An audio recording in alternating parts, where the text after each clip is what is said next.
Hey guys, आज हम पढ़ेंगे क्लास 10th जो मतलब फिजिक्स का चैप्टर नंबर फर्स्ट है, मतलब प्रकाश लाइट। उसमें आज हम पढ़ेंगे प्रतिबिंब।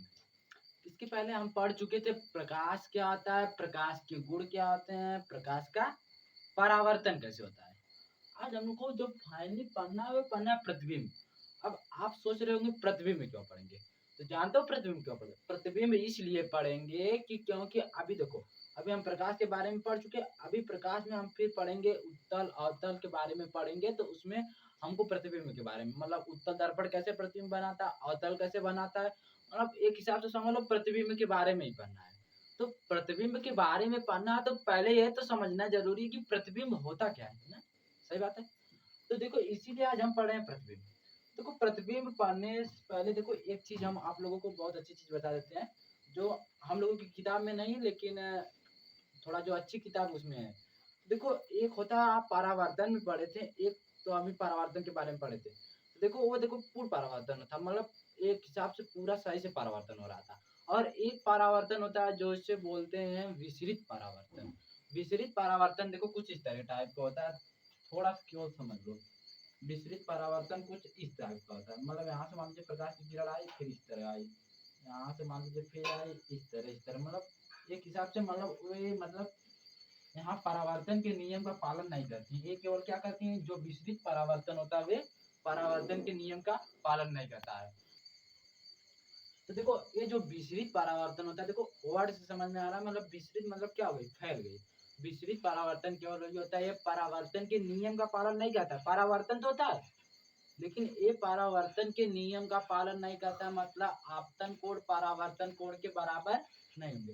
देखो ये जो विसरित परावर्तन होता है, एक चीज समझ लो, एक खुदरी सतह से होता है, प्लेन सरफेस से नहीं होगा, प्लेन सतह से नहीं होता है, ये थोड़ा खुदरी सतह से होता है।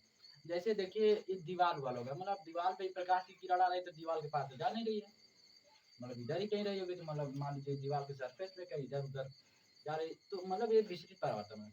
देखिए विसरित परावर्तन का देखिए उपयोग बहुत होता है।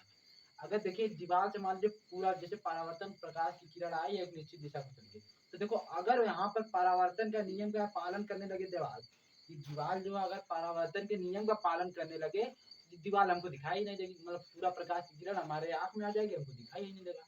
और देखो अखबार अखबार जो होता है, आप लोग देखिए अखबार अखबार पढ़ते होंगे, तो देखो थोड़ा खुदरा टाइप होता है, मतलब जिसको हम सही से पढ़ लें, अगर उस पर अगर प्लेन रहता ना तो पूरा परावर्तन होता, परावर्तन होता तो वो प्रकाश की किरण हमारे आंख में आ जाती। अब ज्यादा प्रकाश की किरण हमारे आंख में आ जाएगी तब भी प्रॉब्लम है।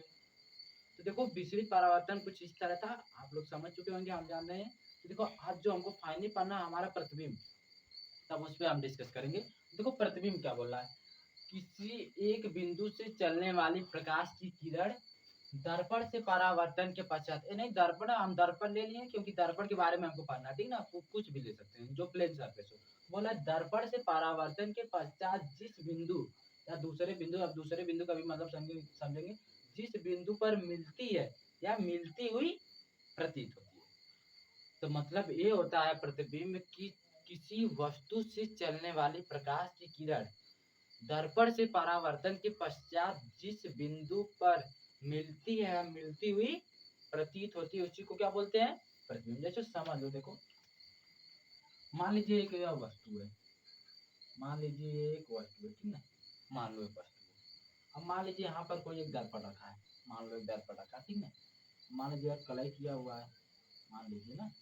अब मान लीजिए यहाँ पर कलई किया हुआ, तो मान लीजिए यहाँ से प्रकाश की किरण चली, ठीक ना, और प्रकाश की किरण दर्पण से परावर्तन मतलब परावर्तित होकर जिस बिंदु पे मिलेगी, जिस बिंदु पे मिलेगी या मिलती हुई प्रतीत होती है, अभी इसके बारे में बताएंगे। जिस अभी हम इतना समझ, जिस बिंदु पे आकर मिल रही, जिस बिंदु पर आकर मिल रही इसी को क्या बोलेंगे, प्रतिबिंब। देखो जिस बिंदु पर आके मिलती है उसे क्या बोलते हैं, प्रतिबिंब। तो मतलब देखिए ये मान ली प्रकाश की किरण यहाँ से चली और परावर्तन के पश्चात यहाँ जिस बिंदु पर आकर मिली, इसे बोलेंगे ये क्या हो गया, वस्तु का ये क्या हो गया, प्रतिबिंब हो गया।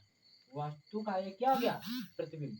और देखो एक जिस बिंदु पर, देखिए एक होता है, एक हम लोग पढ़े कि मिलती है, मिलती हुई प्रतीत होती है। अब देखो प्रतीत होती है तो उत्तल और अवतल दर्पण में पढ़ेंगे तो सही से समझ में आएगा। अब फिलहाल के लिए इतना समझ लो, मान लीजिए वस्तु है, मान लीजिए प्रकाश की किरण गई, ठीक है, मान लीजिए प्रकाश की किरण गई, ठीक है, मान लीजिए। और मान लीजिए ये इधर चली गई, अब मान लीजिए वास्तव में इधर चली गई। अभी मान लीजिए, देखिए ये तो हम प्लेन दर्पण लिए हैं, मतलब प्लेन मिरर लिए हैं, इस पे तो नहीं होता है इस तरह। एक हिसाब से समझ लो, अभी उत्तल अवतल के बारे में हम सही से नहीं समझ। मान लीजिए यहाँ से परा गई और इधर भाग गई, एक हिसाब से समझ लो, ऐसा नहीं होता है। लेकिन यहाँ से कुछ मिलती हुई यार प्रतीत आ रही है, मतलब कुछ प्रतीत हो रही है तो प्रतिबिंब बन रहा है। तो इसको बोलते हैं क्या, मतलब मिलती हुई तब प्रतीत होती है। तो देखो कुछ इस तरह था परावर्तन, मतलब प्रतिबिंब कुछ इस तरह था, मतलब क्या, किसी एक निश्चित बिंदु, किसी एक बिंदु से चलने वाले प्रकाश की किरण दर्पण से परावर्तन के पश्चात जिस बिंदु पर आके मिलती है उसे क्या बोलते हैं, प्रतिबिंब बोलते हैं। पहली देखो, मिलती हुई प्रतीत होती है।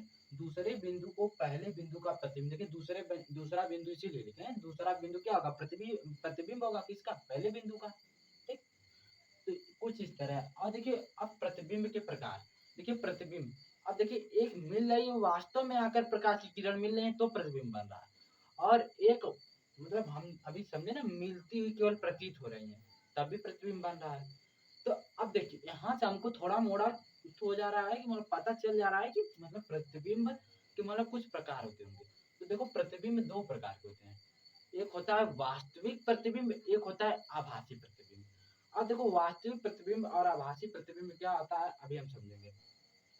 देखो वास्तविक प्रतिबिंब यह होता है कि किसी निश्चित बिंदु से चलने वाले प्रकाश की किरणें, किसी निश्चित बिंदु से चलने वाली प्रकाश की किरण, ठीक है, दर्पण से परावर्तन के पश्चात किसी निश्चित बिंदु पर आकर, मतलब किसी मिलती है, मतलब आकर, मतलब मिलती है, मतलब आप मान लीजिए पर्दा रखे, पर्दा पे आकर वो मिल जा रही है, पर्दा पे आकर मिल जा रही है और हमारा प्रतिबिंब दिखाई दे रहा है, तो उसे बोल सकते हैं वास्तविक प्रतिबिंब। अब अगर वही क्या, केवल प्रतीत होगा, मतलब पर्दा पे आकर वास्तव में प्रतिबिंब नहीं, मतलब किसी निश्चित बिंदु से चलने वाली प्रकाश की किरण अगर क्या परावर्तन के पश्चात किसी बिंदु पर मिलती हुई प्रतीत होती है, मतलब उसको पर्दा, उस प्रतिबिंब को पर्दा पे नहीं प्राप्त किया जा सकता, उसे आभासी प्रतिबिंब बोलते हैं।